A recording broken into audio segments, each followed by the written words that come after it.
Honorable Vice President of India, Shri Jagdish Mukhi, Honorable Chief Minister, Dr. Hemant विश्व शर्मा जी, आदरणीय अखिल भारतीय संयोजक प्रज्ञ प्रवाह Shri Nand Kumar ji, working president of Lokmanthan doctor Gargi Saikia Mahanta ji, Rashtriya Swayamsevak Sangh के सरकार्यवाह दत्तात्रेय होसबोले जी, सहकार्यवाह डॉक्टर मनमोहन वैद्य जी, यहाँ उपस्थित देश के कोने कोने से आए वरिष्ठ कार्यकर्ता बहनों और भाइयों, मेरे मीडिया के उपस्थित बंधुओं, it's indeed my pleasure to be speaking here in this August gathering for Lokmanthan 2022. Our country, Bharat, has a unique heritage of knowledge sharing, public disclosure, and intellectual brainstorming. Lokmanthan is the churn of the nation and his journey to seek and rediscover the cultural and traditional treasures hidden in different parts of our country. Bharat is the most ancient civilization of the world and has always been looked upon by the world as a land of wealth and wisdom.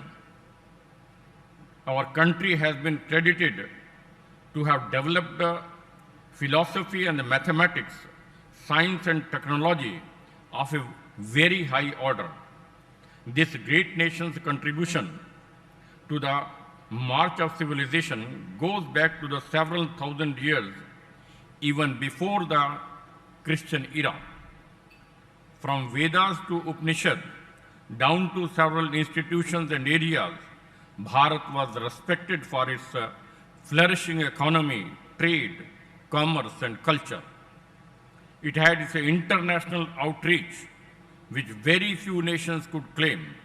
Even before the advent of the colonial forces, our goods were internationally valued and recognized for their superior quality and craftsmanship. We have historical records to establish that the level of progress and prosperity attained by our Bharat Bhumi was much before the advent of Europeans. Our country was a land of abundance, affluence, a land of sharing and caring, living in perfect harmony and nature. We really feel that no nation can chart out its domestic and foreign policies unless it has clear knowledge about its history, roots, strengths, and failings. For the last few centuries, however, our country was in state of myopic vision, facing political, social, cultural instability, which not only had an impact on its socio-religious values, but also on economic prosperity. Indian freedom struggle, which was inspired by Tilak, Gandhi, Aurobindo, Patel, Bose and others, had a clear vision of the civilizational consciousness of our past. These leaders had directed the freedom movement, keeping the Indian ways and thoughts into the center of their action. They had a vision to reconstruct the political and economic institutions of India as an outcome of civilizational consciousness, which made India one country, one people, and one nation. After achieving independence, the leaders at the helm of the affairs seem to have lost the spirit and vision which the freedom movement had evoked. They discarded the vision and adopted the institutional framework of administration created by the Britishers, which was quite alien to India's worldview. It is unfortunate that these leaders could not comprehend India's inner vitality, which was the main force responsible for India's survival despite several attacks and prolonged foreign rule. This parasitic view of the leaders during the country's independence from the British failed to rekindle the spirit of India.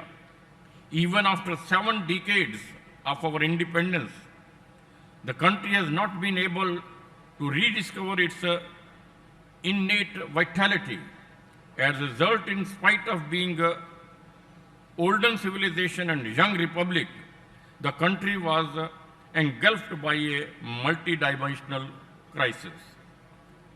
However, the time is now changing fast to our favor and fortune. After coming to the end of affairs, we are now working very hard to reorient the policy and social system in concurrence with those strong points of Indian psyche, which I am sure will drive us to realize our future glory.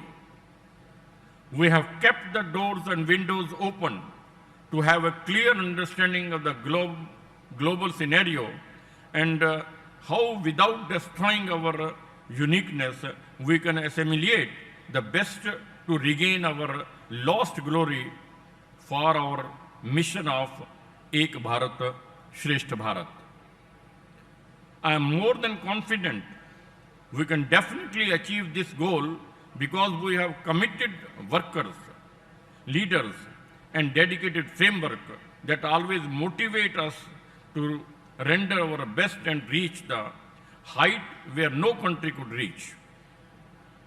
We have leadership with strong determination and patriotic fervor. As Swami Vivekananda said, I quote, "All power is within you. You can do anything. Believe in that," unquote. Rightly said, the power lies in the people of our country, in the inner sanctum of Mother India. What is indeed is to ignite the spark, and Mother India would rise in her full glory. As Shri Ma had once said, the India had become the symbolic representation of all the difficulties of the modern mankind, but India will also be the land of its resurrection. From my core of my heart, I express my gratitude to the organizers for having selected Guwahati, the gateway of Northeast India, and other Southeast Asian nations to host Lokmanthan 2022, a colloquium of nation first. You all know, North is a home to several beautiful tribes, sub-tribes, and ethnicities who have enriched our country with their unique culture, music, dance, and of course, their way of life. I hope the deliberations in the colloquium in Assam, which is the holy land of Ma Kamaksha and great Mahapurusha Shankaradev, will definitely be helpful in charting out a roadmap to guide us in regaining our glory to make India as a Viswaguru, the dream of our beloved Prime Minister Shri Narendra Modi ji. I once again thank all the dignitaries for their presence and persistences.